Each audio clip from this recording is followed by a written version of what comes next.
On the morning of March 2, 2026, Kuwait City's routine was shattered by thick black smoke rising from the U.S. Embassy in Bayonne. What began as an ordinary day quickly turned extraordinary, as the city's skyline was marred by a dark, ominous plume that could be seen for miles. The embassy, usually a symbol of calm diplomacy and international cooperation, was suddenly transformed into the focal point of a crisis that no one had anticipated. Flames flickered against the embassy's modern walls, instantly drawing crowds of stunned onlookers and sparking a frenzy of mobile phone recordings. People from nearby offices and homes rushed to the scene, their faces a mix of shock, fear, and curiosity. The crackle of fire and the distant shouts of alarmed witnesses filled the air as the embassy's security scrambled to contain the chaos. Within minutes, the incident had become the talk of the city, with every passerby desperate for answers. Was it an accident, or something far more sinister? Whispers spread through the crowd, each rumor more alarming than the last. Some speculated about a possible attack, while others wondered if it was a tragic mishap. The uncertainty only deepened the sense of unease, as people tried to make sense of the unfolding disaster. Social media exploded with speculation, fueling anxiety before any official word emerged. Hashtags related to the embassy fire began trending within minutes, as videos and photos flooded every platform. News outlets scrambled to verify information, but rumors outpaced facts, leaving the public grasping for clarity in a sea of misinformation. The digital world became a battleground of theories, accusations, and desperate pleas for updates from loved ones. Sirens wailed as emergency vehicles raced toward the compound, amplifying the sense of crisis. Firefighters, paramedics, and police converged on the embassy grounds, their urgency underscoring the gravity of the situation. The roads leading to Bayonne were clogged with traffic as bystanders and journalists tried to get closer, while authorities struggled to maintain order and secure the perimeter. The U.S. Embassy, a symbol of American power in the Middle East, was now the epicenter of a rapidly escalating situation. Its iconic flag, usually a sign of stability, fluttered against a backdrop of chaos and uncertainty. For many Kuwaitis and expatriates alike, the embassy had always represented a bridge between nations. Now, it was a stark reminder of how quickly peace can be disrupted. The smoke was more than a warning, it was a sign that the region's simmering tensions had reached Kuwait's heart. As the dark cloud drifted over the city, it cast a shadow not just on buildings, but on the collective psyche of a nation that prided itself on stability. The incident sent ripples of fear and uncertainty through diplomatic circles and ordinary households alike, raising urgent questions about what might come next. For a nation long seen as stable, the embassy fire marked a dramatic turning point. In a matter of hours, Kuwait City had gone from a place of routine to the center of international attention. As the smoke lingered in the sky, so too did the questions about safety, about the future, and about the fragile peace that now seemed more uncertain than ever. Inside the embassy, alarms blared and staff sprang into action, following strict emergency protocols. A shelter-in-place order locked down the compound, with personnel securing themselves in safe rooms away from windows. The embassy's communication channels quickly issued urgent alerts, warning Americans across Kuwait to avoid the area. Kuwaiti emergency services responded immediately, racing to the scene and establishing a security cordon. Roads were blocked, and the embassy became a fortress as responders coordinated efforts. The swift, joint response between U.S. and Kuwaiti authorities underscored the gravity of the threat. For those inside and nearby, the message was clear: this was no drill.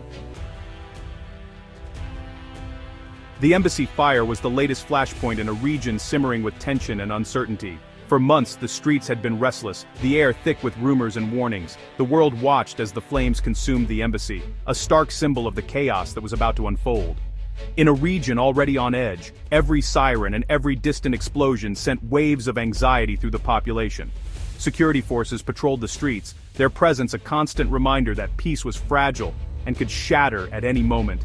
The death of Iran's supreme leader had sent shockwaves far beyond Tehran. Mourners filled the streets, their grief quickly turning to anger.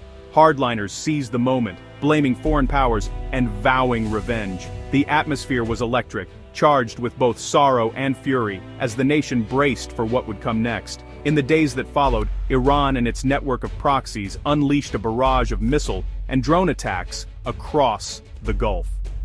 the night skies lit up with explosions, and the world realized that the conflict was no longer contained within borders. It was spreading, fast, and unpredictably. Cities in the UAE, Saudi Arabia, and now Kuwait were targeted, with both military and civilian sites hit. The attacks left behind a trail of destruction, smoke rising from shattered buildings, emergency responders racing against time, and families searching for loved ones amid the chaos. Protests and unrest erupted in neighboring countries, further destabilizing the region. Streets became battlegrounds as demonstrators clashed with riot police, demanding answers and justice. The unrest was no longer just political, it was deeply personal, affecting the daily lives of millions. Western diplomatic missions, especially the U.S. Embassy, became high-value targets. Security was tightened, barriers erected, and diplomats prepared for the worst. The sense of vulnerability was palpable as embassies transformed into fortresses overnight. The fire in Kuwait was seen as a direct consequence of this spiraling crisis. It was more than just an isolated incident, it was a warning, a signal that the conflict had reached a dangerous new phase, threatening to engulf the entire region. For many, it was the inevitable next step in a conflict that was rapidly expanding. As news spread and military convoys rolled through city streets, civilians braced themselves for what felt like the beginning of a much larger storm, one that would test the resolve of nations and the resilience of ordinary people alike. In the immediate aftermath of the incident, the U.S. Embassy in Kuwait sprang into action, determined to control the narrative and ensure the safety of its citizens. The embassy's response was swift and calculated, reflecting the gravity of the unfolding situation. As sirens echoed through the night and emergency vehicles converged on the compound, embassy officials worked around the clock to assess the threat and communicate with both staff and the wider American community in Kuwait. Within minutes, a security alert was pushed out to thousands of phones. The message confirmed that an incident was underway and instructed all embassy staff to shelter in place. However, the alert was careful not to reveal specific details about the cause, leaving many to speculate about the nature of the emergency.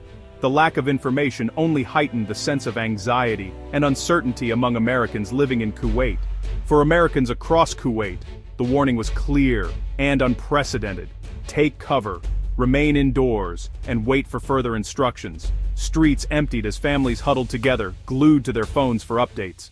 The city, usually bustling with life, fell eerily silent as people tried to make sense of the situation from behind closed doors. The language of the advisory was direct and uncompromising. Stay away, stay safe. There was no room for ambiguity. The embassy's message was designed to be understood instantly, leaving no doubt about the seriousness of the threat. Inside the embassy, the atmosphere was tense but focused. Staff members monitored the situation closely, fielding calls, issuing statements, and coordinating with local authorities. The embassy had transformed into a command center, broadcasting life-saving information and adapting its guidance as new details emerged. At the same time, Kuwaiti authorities moved quickly to address the public. Officials held press conferences, appeared on national television, and released statements to reassure citizens and outline the steps being taken to restore order. Their response was measured, aiming to calm fears, while demonstrating control over the situation. The result was a dual stream of urgent communication, one from the U.S. Embassy, the other from Kuwaiti officials. Both emphasized the need for vigilance and calm, highlighting the seriousness of the crisis and the importance of following official instructions. What began as a localized emergency had now escalated into a national security event, drawing the attention of both governments and the international community. The world was watching, and every word of warning carried weight. Even before the embassy fire, Kuwait's air defenses were on high alert. In the early hours, Kuwaiti forces intercepted several hostile drones breaching the country's airspace. These drones were believed to be part of Iran's coordinated attacks across the Gulf. The interception showed Kuwait's readiness but also its vulnerability. The timing suggested that at least one drone may have slipped through, possibly causing the embassy fire. Official statements emphasized the successful interceptions, but public anxiety soared. The dawn drone battle was a chilling prelude to the chaos that followed. For Kuwaitis, the threat was no longer distant, it was overhead. The attacks across the Gulf had tragic consequences. Kuwaiti authorities confirmed at least one fatality, bringing the conflict's human cost home. The loss heightened fear and vulnerability, as ordinary people realized they were now targets. Streets emptied, Businesses closed and parents rushed to collect their children. News of similar attacks in neighboring countries amplified the sense of shared crisis. The psychological toll was immense. Every loud noise sparked alarm. Modern warfare's goal was clear: to instill fear and disrupt daily life. For Kuwait and the Gulf, March 2nd marked the end of normalcy. The conflict was now personal, immediate, and inescapable. The embassy attack was a direct result of escalating regional tensions after Iran's leadership change. Hardliners in Tehran sought to project strength, targeting U.S. allies across the Gulf. The strikes shattered the region's fragile security balance, risking a wider war. Kuwait, caught between Iran and its U.S. alliance, faced impossible choices. The attack was a warning. No Gulf state was beyond Iran's reach. Global powers watched anxiously, fearing disruption to oil supplies and trade. Diplomats scrambled to prevent further escalation. The embassy fire was a flashpoint in a much larger geopolitical struggle. The embassy's warnings transformed daily life for Americans and locals alike. Homes, offices, and schools became shelters as people checked on loved ones and braced for more attacks. The sense of safety that once defined Kuwait evaporated overnight. Parents rushed to schools, businesses closed early, and the city's streets fell silent. Anxiety and vigilance replaced routine as everyone became attuned to the threat overhead. The attack fractured the social fabric, introducing fear and suspicion. Security measures tightened, especially around embassies and schools. For many, the freedom they once enjoyed was gone, replaced by caution and uncertainty. The message was clear: no one was insulated from the region's dangers. As the smoke cleared, the full story remained elusive. Embassy staff were safe, thanks to swift action, but the cause of the fire was still under investigation. Authorities issued renewed warnings, urging vigilance and caution. Security was ramped up across Kuwait, with police and military on high alert. The attack pushed the Gulf closer to a major confrontation with global implications. Diplomatic efforts to de-escalate continued, but the path forward was uncertain. For Kuwaitis, the illusion of immunity was shattered. Life continued, but under a shadow. Peace now felt fragile, and the threat of war was closer than ever.